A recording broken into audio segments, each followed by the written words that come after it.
Your F1 visa's biggest loophole is about to disappear. And if you're currently studying in the US or planning to, this single policy shift could completely change your entire future here. For years, student visas operated under something called duration of status rules. Essentially, as long as you remained in the United States as a full-time student and kept making steady progress in your courses, you could lawfully remain there. You could complete one degree, begin another. Essentially, you could keep doing this as long as you received a new I-20 form from another school each time. And the timeline just kept moving. Many people remained international students for years, over a decade, nearly permanently in practice. That plan is nearing its end. The Department of Homeland Security is replacing duration of status with a new fixed admission period regime. Instead of staying as long as you're enrolled in school, you'll now be tied to a specific admission window for study. If you need more time, you'll have to ask USCIS for it formally later. This single shift is going to reshape the entire F1 process. In this video, I'm going to walk you through exactly what's changing, who may feel the biggest impact, who's likely to be affected most, and what I would do right now if I were a student or planning to study in the United States under this possible rule change soon. Alright, first let's explain what duration of status really meant. So, when you enter the US, you receive something called an I-94. It uses your passport. You can log into a website hosted by the US Department of State and enter your passport number, your name, birthday, and identifying information, and you get something called an I-94 number and a date tied to it online for reference. Essentially, you can think of this as the number and date tied to how long you may legally remain in the US lawfully here. On most visas, your I-94 has a fixed date on it. For example, a tourist visa category. If I enter the US on January 1, 2027, most of the time I would get about 6 months of authorized stay, and my I-94 would say my status expires roughly on July 1, 2027. So, I would be admitted until that specific day, and that's it. F1 students were different. F1 I-94 expiration dates simply said D/S, which stood for duration of status in practice. There was no fixed end date. Essentially, these international students and their dependents were allowed to stay in the US as long as they were genuinely enrolled in school, plus a brief grace period after graduation as well. That's why the student visa has long been the most flexible non-immigrant visa, right? You could come here, study English, then do an associate program, bachelor's, master's, PhD, second master's, or a second bachelor's, right? Eventually. There's always another program. There's always going to be a school that's willing to take your money, and as long as you had valid I-20s, you could stay in status the whole time anyway. That whole plan is what DHS reportedly targets. They've said for years that this kind of open-ended status makes it harder to track who's truly studying in the US, who's simply using enrollment to remain in the US, and who's not really attending classes at all. So, let's discuss the proposed change now. Essentially, the biggest change is that USCIS, United States Citizenship and Immigration Services, will decide whether you can keep studying in the US going forward. The proposal says you're going to have a fixed date on your I-94 when your non-immigrant F1 status would end under the new system moving forward. If you want to keep studying beyond that date, you'll need to file an extension of stay with USCIS, and then USCIS would decide whether approval is warranted or not under their rules. They would need to check whether you're eligible for that benefit request. Essentially, this removes a school's ability to simply waive through your authorized stay without review anymore. So, what does this mean practically here? It means that many people will likely be limited to 1 degree or something very close to that in practice. And then if you want to stay beyond that, let's say you finish your undergraduate degree and want to pursue a master's, you'd now have to justify that extension formally here.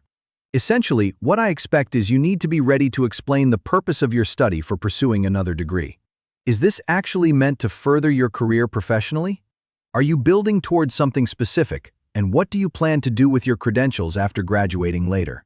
And this is where I think we'll see the biggest vulnerability emerge next here. Alright, let's discuss the immigrant intent trap that I think could arise from this enforcement if it is applied strictly.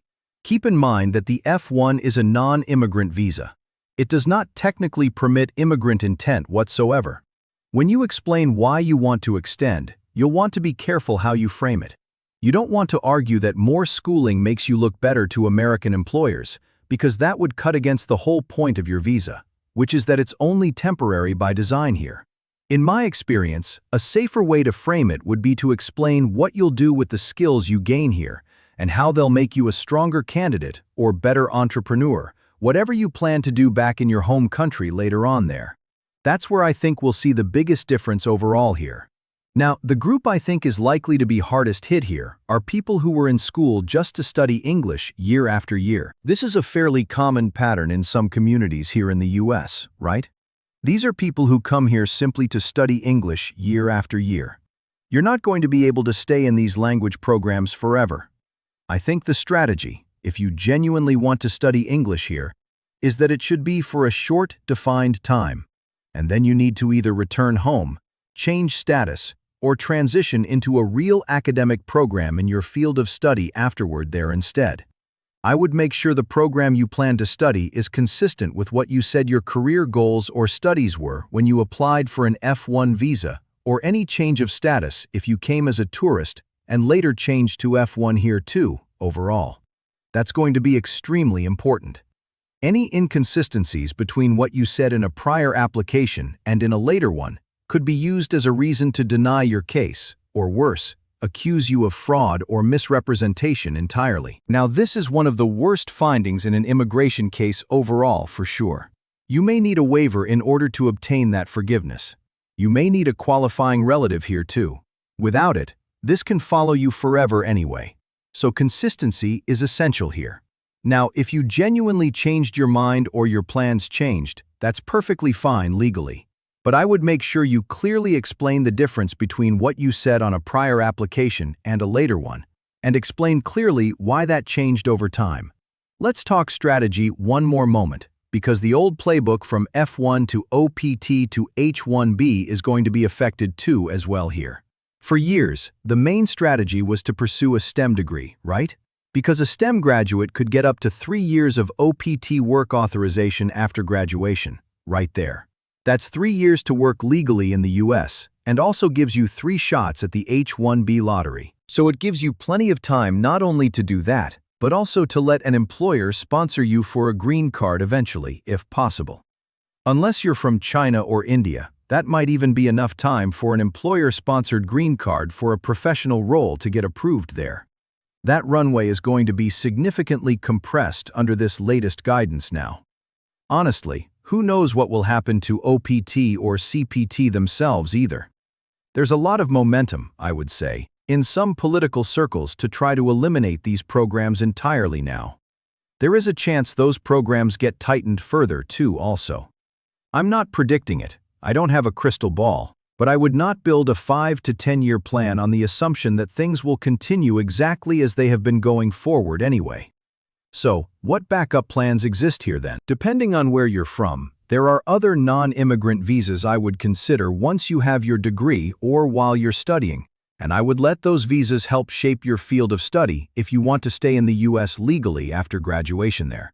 So, for example, if you're from a treaty country and want to build a business or be an entrepreneur, I would look at the E1 or E2 investor trader visas for your long-term plans. Now, you would need a real investment though. You would want to build an actual operating business, but it is indefinitely renewable, and it's a great option if you want to do your own thing independently too. If you're from certain countries, let's say Mexico or Canada, I would look at a TN visa after graduation, right there too.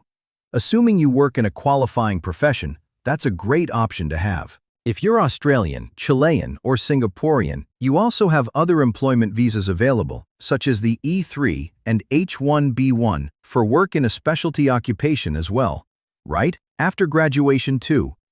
And for many people, once you've got the degree, H1B is still on the table. Obviously, the lottery is not fun to enter, but it's still available for now. Where I'd actually spend my energy if I were an international student right now, or planning to be one, I'd focus on making myself as marketable as possible and becoming the kind of person who qualifies for the highest possible classification of a visa or job right now. Seriously, overall here. So that means building skills, yes, but also, and this can feel uncomfortable, building a public profile carefully. This is where I would try to get featured in publications more often. I would try to join podcasts, newspaper, radio, TV, and YouTube interviews, right? 2. I would try to speak at conferences and be a panelist or participant at conferences whenever possible. I would try to do peer reviews, hackathons, contests, or other events in your field that are public-facing and similar. If you're an entrepreneur, I would try to go to growth accelerators, VC groups, think tanks. I would try to do Y Combinator, right?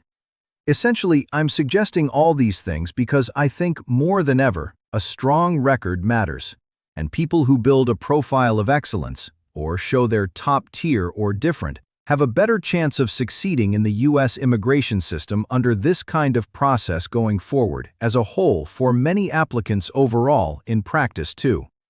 You can then try to qualify for an O1, O1B, a national interest waiver, or an EB1, depending on your background, goals, and achievements over time in some situations too. In my experience, the students who treat school as the finish line, as the goal in and of itself, are the ones who get stuck there. The ones who treat it as just a step on the path, who want to further their career and grow as much as possible, are the ones who end up having real options going forward, right? More often than not. I would just recommend, if you are in this situation, do more than you are right now. Do more than assuming that just because you get your degree, you'll have opportunities available later. Whether you're American or an immigrant, this advice would still be the same for everyone overall. The whole point of this video is straightforward. I just want you to plan now. Plan more than you have before, because it's going to matter a lot going forward. If you're a student or have a student in your family and plan to be one, plan accordingly too.